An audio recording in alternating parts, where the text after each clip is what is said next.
नमस्कार दोस्तों, कलयुग के चमत्कार संतों की वाणी में आप सबका स्वागत है।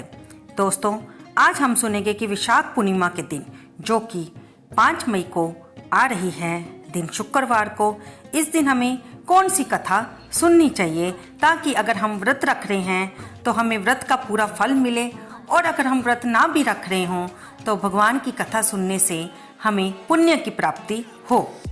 आइए हम जानेंगे पहले विशाख पूर्णिमा के बारे में। हिंदू धर्म में विशाख मास को बहुत ही पवित्र महीना माना गया है। इस मास की पूर्णिमा तिथि को गंगा स्नान, दान, पुण्य और व्रत करने से विशेष लाभ मिलता है। विशाख पूर्णिमा के दिन ही महात्मा बुद्ध का जन्म हुआ था, इसलिए इसे बुद्ध पूर्णिमा भी कहते हैं। ये कहा जाता है कि इस व्रत के प्रभाव से अकाल मृत्यु का भय नहीं रहता है। साल में ये पूर्णिमा श्रेष्ठ होती है। इस दिन को विशाख स्नान और भगवान शिव के मंदिर में लगी जल धारा को पूर्ण करके अर्चना करनी चाहिए। पुराणों में विशाख पूर्णिमा को अत्यंत पवित्र और फलदायी माना गया है। विशाख पूर्णिमा के दिन शक्कर और तिल दान करने से अनजाने में हुए पापों का क्षय भी हो जाता है। विशाख पूर्णिमा में पूजा विधि के बारे में हम सुनेंगे। विशाख पूर्णिमा के दिन सूर्योदय से पहले पवित्र नदी या कुंड में स्नान करें, और स्नान करने के बाद वरुण देव को प्रणाम किया जाता है। अगर आप के लिए नदी में स्नान करना संभव ना हो तो घर में बाल्टी में ही थोड़ा सा गंगा जल डालकर और उसमें पानी मिलाकर स्नान कर लें। माँ गंगा को प्रणाम करें। स्नान के बाद सूर्य मंत्र का उच्चारण करते हुए सूर्य देव को अर्घ्य दिया जाता है। इसके बाद घर के मंदिर में दीप प्रज्वलित किया जाता है। भगवान विष्णु जी की पूजा अर्चना की जाती है और व्रत का संकल्प लिया जाता है।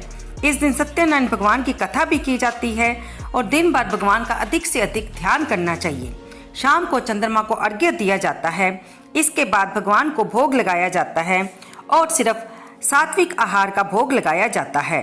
धार्मिक मान्यताओं के अनुसार भोग का एक हिस्सा गाय को खिलाना चाहिए।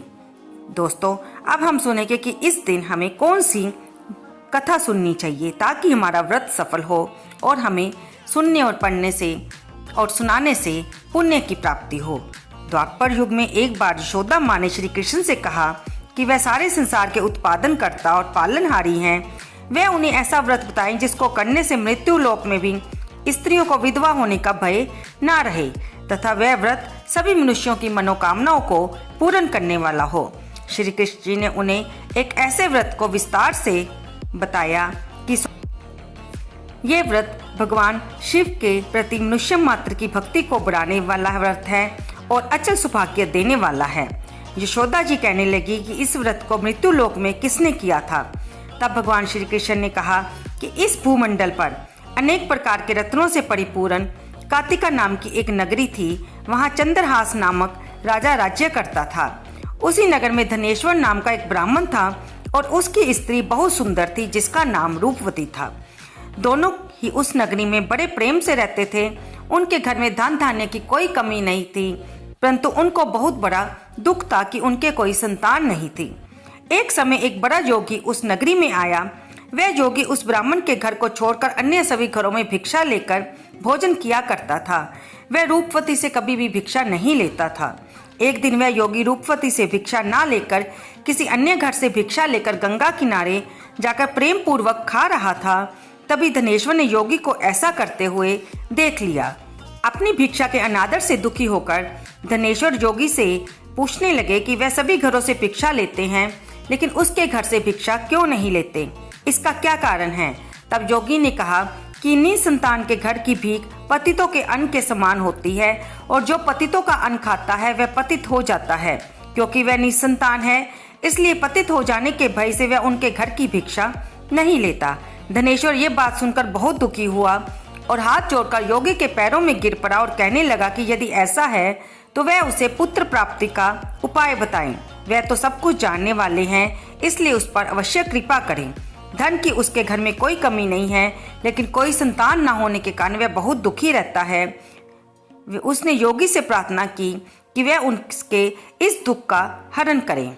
ये सुनकर योगी कहने लगे कि उन्हें चंडी की आराधना करनी चाहिए। घर आकर उसने अपनी स्त्री से पूरी बात कहकर स्वयं वन में चला गया। वहां उसने चंडी की उपासना करनी शुरू कर दी और उपवास भी किया।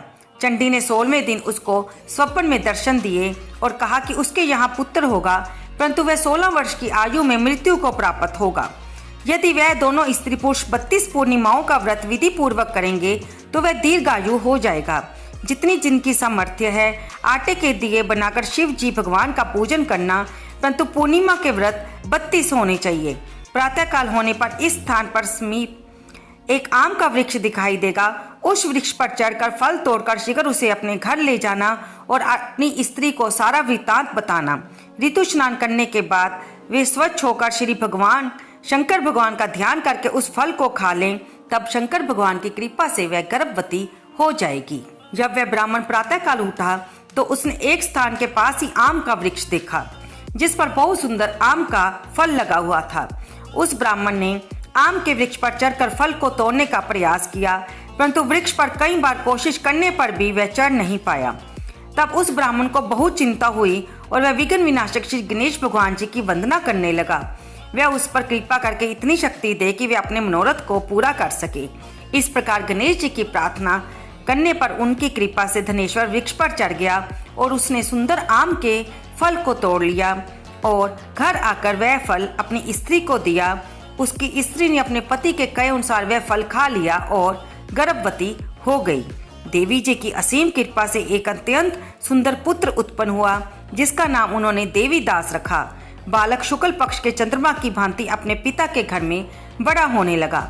भगवान की कृपा से वह बालक बहुत ही सुंदर, सुशील, विद्या पढ़ने में बहुत ही निपुण हो गया। दुर्गा जी की आज्ञा अनुसार उसकी माता ने 32 पूर्णमासी का व्रत रखना आरंभ कर दिया जिसके उससे उसका पुत्र बड़ी आयु वाला हो जाए। 16वां वर्ष लगते ही देवीदास के माता पिता को बहुत चिंता हुई कि कहीं उनके पुत्र की मृत्यु न हो जाए। उन्होंने अपने मन में विचार किया कि यदि ये दुर्घटना उनके सामने हो गई तो वे इसे कैसे सहन करेंगे। इसलिए उन्होंने देवीदास के मामा को बुलाया और कहा कि उनकी एक बहुत बड़ी इच्छा है, देवीदास 1 वर्ष तक काशी में जाकर विद्या का अध्ययन करे और उसको अकेला भी नहीं छोड़ना चाहिए, इसलिए वे साथ चले जाएं और 1 वर्ष के बाद इसे वापस ले आना। तब सारा प्रबंध करके उनके माता पिता ने देवीदास को एक घोड़े पर बिठाकर उसके मामा के साथ भेज दिया, परंतु ये बात उन्होंने मामा या किसी और को नहीं बताई। धनेश्वर ने अपनी पत्नी के साथ माता भगवती के सामने मंगल कामना तथा दीर्घायु के लिए भगवती की आराधना और पूर्णमासियों का व्रत करना आरंभ कर दिया। इस प्रकार बराबर 32 पूर्णमासी के व्रत को उन्होंने पूरा किया। कुछ समय के बाद एक दिन वह दोनों मामा और भांजा रात बिताने के लिए एक गांव में ठहरे। वहां पर एक ब्राह्मण की सुंदर लड़की का विवाह होने वाला था जहां पे बारात रुकी हुई थी। लेकिन लड़की ने देवीदास के साथ विवाह करने के लिए कहा। देवीदास ने उसे अपनी आयु के बारे में बताया और कहा कि उसकी आयु बहुत कम है। तब लड़की ने कहा कि जो गति उनकी होगी वही उसकी होगी। तब लड़की के कहने पर देवीदास और उस लड़की की उसके माता पिता ने शादी कर दी। सुबह देवीदास ने अपनी पत्नी को 3 नगों से जड़ी हुई एक अंगूठी रुमाल दिया। बोला उसका मरण और जीवन देखने के लिए एक पुष्प वाटिका बना ले और ये भी कहा कि जिस समय और जिस दिन उसके प्राणों का अंत होगा ये फूल सूख जाएंगे और जब ये हरे हो जाएंगे तो जान लेना कि वह जीवित है। भगवान श्री कृष्ण कहते हैं कि इस प्रकार देवीदास काशी विद्या अध्ययन के लिए चला गया। जब कुछ समय व्यतीत हो गया तो काल से प्रेरित होकर एक सर्प रात के समय उसको डसने के लिए वहां पर आया। उस विषर के प्रभाव से उसके शयन का स्थान चारों ओर से विष की ज्वाला से विषैला हो गया, परंतु व्रत के प्रभाव से उसको काट नहीं पाया क्योंकि पहले ही उसकी माता ने 32 पूर्णमासियों का व्रत कर रखा था। इसके बाद वह स्वयं काल वहां पर आया और उसके शरीर से प्राणों को निकालने की कोशिश करने लगा, जिससे वह बेहोश होकर पृथ्वी पर गिर पड़ा।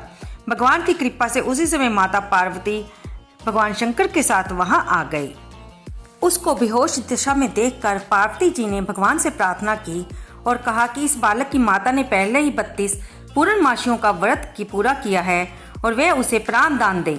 इस प्रकार शिव जी उसको प्राण देते हैं। इस व्रत के प्रभाव से काल को भी पीछे हटना पड़ा और देवीदास स्वस्थ होकर बैठ गया। उधर उसकी स्त्री उसके काल की प्रतीक्षा किया करती थी। जब उसने देखा कि उस पुष्प वाटिका में पुष्प सूख भी नहीं रहे तो उसको बहुत हैरानी हुई, लेकिन जब वाटिका हरी भरी हो गई तो वह जान गई कि उसके पति को कुछ नहीं हुआ है। ये देखकर वह बहुत प्रसन्न मन से अपने पिता से कहने लगी कि उसके पति जीवित हैं और वे उन्हें खोजे। जब 16वां साल बीत जाने पर देवीदास अपने मामा के साथ काशी से वापस चला गया उधर उनके ससुर घर में उनको खोजने के लिए जाने वाले ही थे कि वे दोनों मामा भांजा वहां आ गए। उनको आया हुआ देखकर उसके ससुर को बहुत प्रसन्नता हुई और वह प्रसन्नता के साथ उन्हें अपने घर ले गया।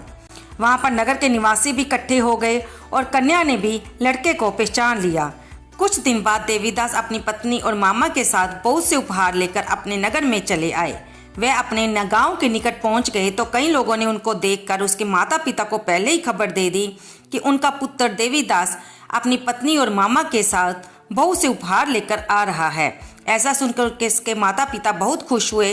पुत्र और पुत्र वधू की आने की खुशी में धनेश्वर ने बहुत बड़ा उत्सव मनाया।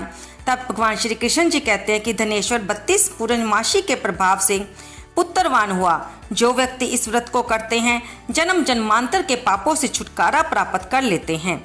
दोस्तों, विशाख पूर्णिमा का महत्व बहुत अधिक होता है। इस दिन दान करना शुभ माना जाता है। इस दिन किए गए दान का कई गुना ज़्यादा फल प्राप्त होता है। इस पावन दिन व्रत करने से पापों का नाश होता है और मृत्यु के बाद वैकुंठ लोक में स्थान मिलता है। विशाख पूर्णिमा के दिन जो भी व्रत रखता है, भगवान विष्णु की आराधना करता है, उसके दुख दूर होते हैं। ये विशाख पूर्णिमा 4 मई 2023 को रात 11:44 से शुरू हो जाएगी और 5 मई को रात 11:03 पर पूर्णिमा तिथि समाप्त होगी। तो दोस्तों, ये थी पूर्णिमा के दिन सुनी जाने वाली पवित्र कथा, जिसे अगर आप व्रत ना भी रख सकें, इसे सुनकर भगवान की आराधना करके, भगवान विष्णु के फल फूल धूप दीप नैवेद्य आदि अर्पित करके, उनकी पूजा करके और उनकी आरती करके पुण्य के भागी बने। आपको ये कथा कैसी लगी? कृपया इसे लाइक करें, शेयर करें और कमेंट बॉक्स में जय विष्णु भगवान लिखना बिल्कुल ना भूलें। धन्यवाद दोस्तों।